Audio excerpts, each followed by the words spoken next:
You know, it's funny, when you think about some of the most brilliant people in the world, they often have habits that seem, well, a little strange, right? They stay up super late, they seem to love being alone, they even talk to themselves. It's so easy to just label those as weird quirks. But what if they're not quirks at all? And that really gets to the heart of what we're talking about today. Why is it that people with incredibly high intelligence often just don't seem normal? Is there something fundamentally different going on in their brains? Well, here's the big reveal, and you're going to want to hear this.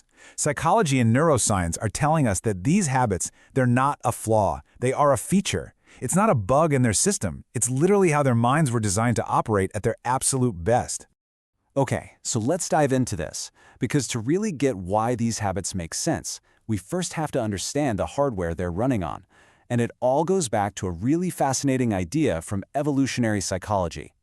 It's called the Savannah IQ interaction hypothesis. Basically, our ancient brains, the ones on the left, were built for survival in small tribes that craved social connection and felt safe with what was familiar. But the modern, highly intelligent brain is like a major software update. It's wired to solve problems our ancestors never even dreamed of. It doesn't need that constant tribal reassurance because it can use logic to figure out our super complex modern world all on its own. So, let's see how this upgraded brain actually works in the real world. We're going to look at two of the most misunderstood habits of smart people: staying up late and wanting to be alone. I mean, we've all heard it a million times, right? The early bird gets the worm. Society tells us that being a night owl is just a sign of laziness or that you're undisciplined, but the actual data tells a very, very different story. Okay, now check this out, because this is where it gets really interesting. This isn't just a theory. We have hard data. This comes from a huge study, the National Longitudinal Study of Adolescent Health. And look at that pattern. It is crystal clear. As the IQ score goes up, the average bedtime gets later and later. The very bright folks were going to bed almost an hour later than the very dull. This is no accident. It's a real, statistically proven link. So why? Why do they stay up? This quote just nails it. The night isn't just quiet time, it's a cognitive playground.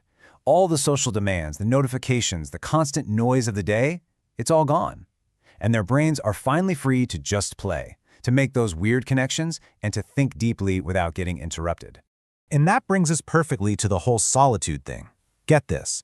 A major study back in 2016, published in the British Journal of Psychology, found something that completely flips what we think we know about happiness. For most of us, hanging out with friends makes us happier.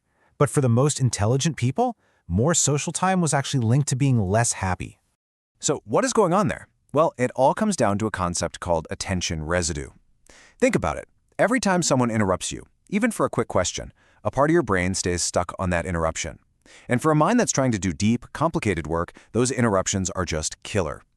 So solitude for them isn't about being antisocial. It's a strategy. It's a way to protect their focus and get true mental clarity.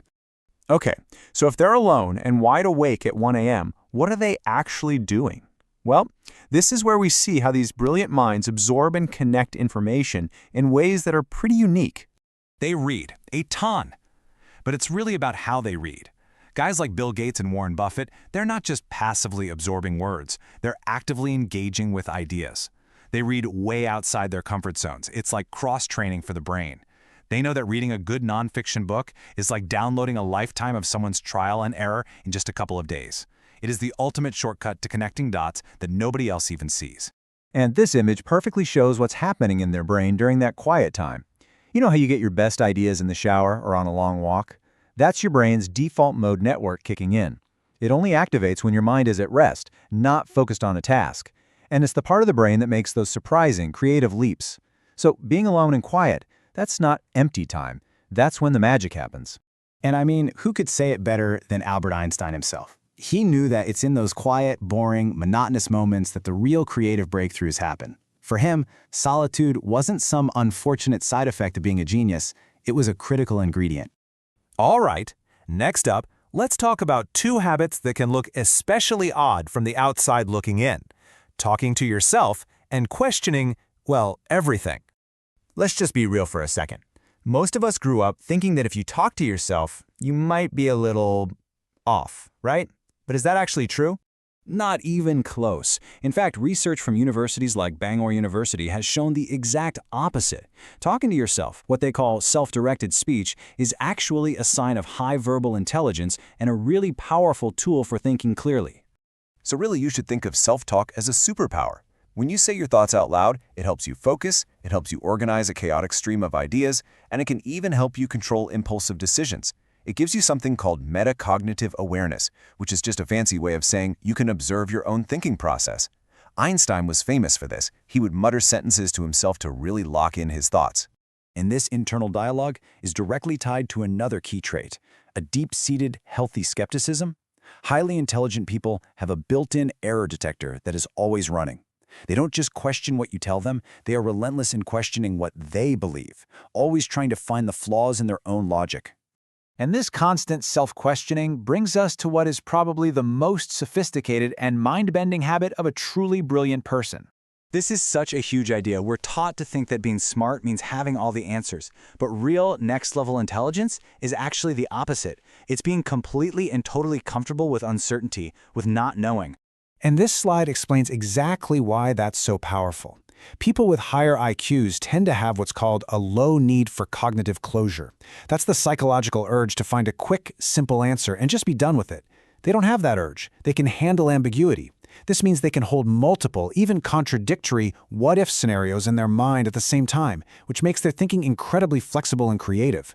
So what looks like indecisiveness to the rest of us is actually a massive cognitive strength. And this quote from the philosopher Schopenhauer just brings it all home.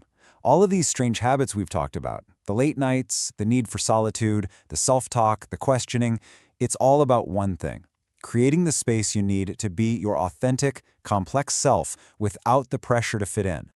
So, as we wrap this up, I've got to ask you, from the night owl thing to loving your alone time, or even talking to yourself, which of these strange habits do you see in yourself? I'd love to hear about it. Let us know in the comments.